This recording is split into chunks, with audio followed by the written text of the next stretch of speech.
We're in Zambia. We have Chris Zimba here. He's had lots of supernatural experiences on both sides, the light and the darkness.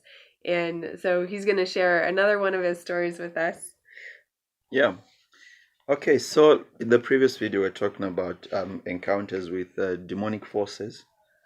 I like what Paul says in the book of Ephesians. We wrestle not against flesh and blood, but against powers, principalities, and all those wicked forces in higher places.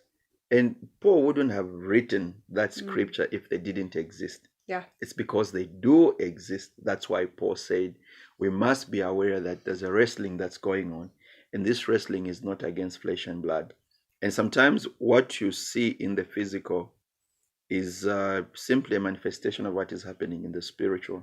This is the reason why, as God's children, we really need to be careful, because sometimes we begin to fight people, and yet those people are being used by demonic spirit.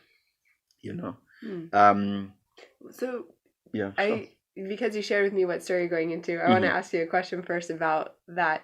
So when there's someone that you're encountering that you're tempted to fight against, but it could be a demonic spirit, like what's your approach? What do you do with that? So listen, that's why when you go to the book of Corinthians again, Paul talks about the different gifts of the Spirit.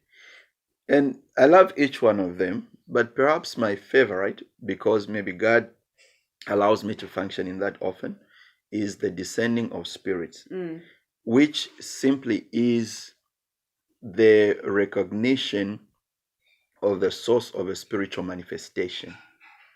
For me, that is very key. When you allow that gift to operate in you, or God allows it to operate in you, you'll be able to look at people and be able to tell that this is not natural. This is demonic. Yeah.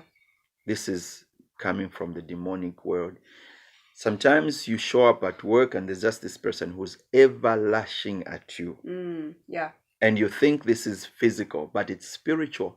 There's a demon behind that which is disturbed by your presence. Remember in the previous video, we talked about the demoniac who came to Jesus and said, what do you want with us? And there are people like that. There are people like that. Some of them could actually have big positions in the organization or in the company. Yeah. But there's a demon that's operating. Sometimes it's in families. Yeah. There's somebody who's just bitter and just trying to cause pain in every person they come across. It's not them. It could be there's a spirit behind them. Of course, some people need counseling, some people need emotional healing and things like that. But certain individuals just need deliverance. Taking out that demon of hate, taking out that demon that wants to cause pain in other people's lives. Yeah.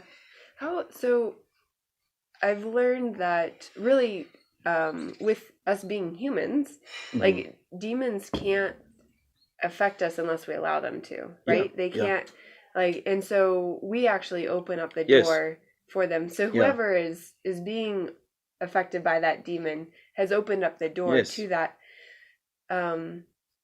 I just wonder how that dynamic works in terms of so what do you do with this person who's against you, and it's a spiritual thing, but how do you address it? Is it in prayer and ministry, or is it both? Actually, yeah, it's in prayer and in ministry, because what does the Bible say again? No one can enter a strong man's house unless he binds the strong man.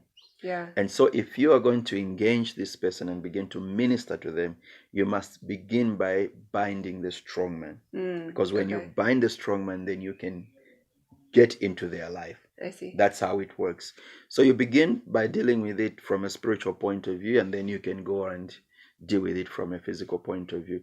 In my life, and I think Sapiso and I have also learned that sometimes when something may be happening, which is, when you look at it, it's not really spiritually related. It's not related to the spiritual world or to the supernatural world. But we are able to perceive and pick it. This is not natural. Yeah. It's spiritual. So we're going to approach it from a spiritual point of view. What do? Let's begin to pray. And we begin to pray about it and maybe fast about it. And then later on, God begins to break the boundaries and the walls. And then you're able to engage the person and talk to them. Yeah. So you start from the spiritual world, but you still have to and minister to the person for them to get delivered. So there are Right. two things here. You can pray that the demonic spirit stops bothering you. Like, if they don't want to get delivered, let them not bother you. Mm. Okay. Mm. And God does that in so many ways, by the way.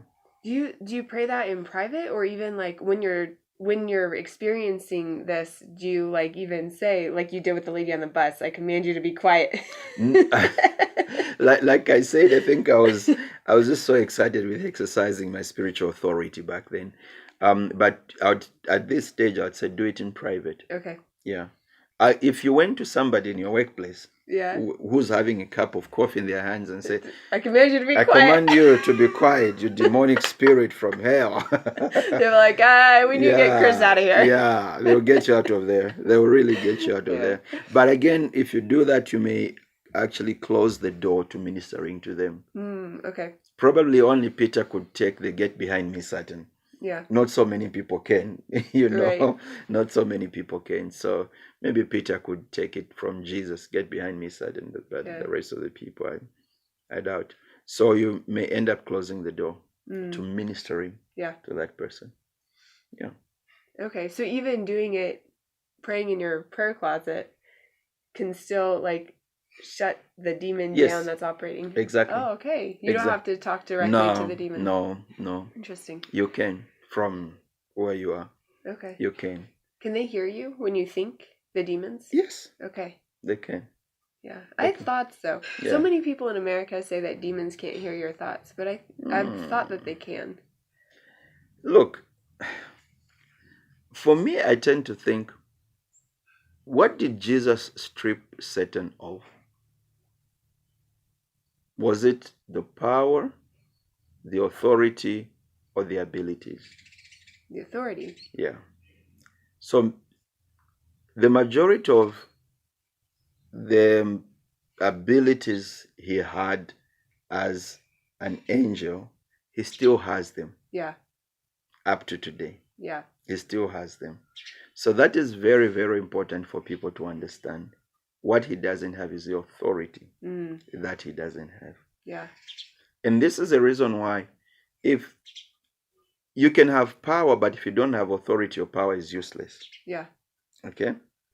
Why is it that the devil can still cause havoc in people's lives? Because we give him the authority. Exactly. Yeah. So that only means that there's a certain amount of power he has. Yeah.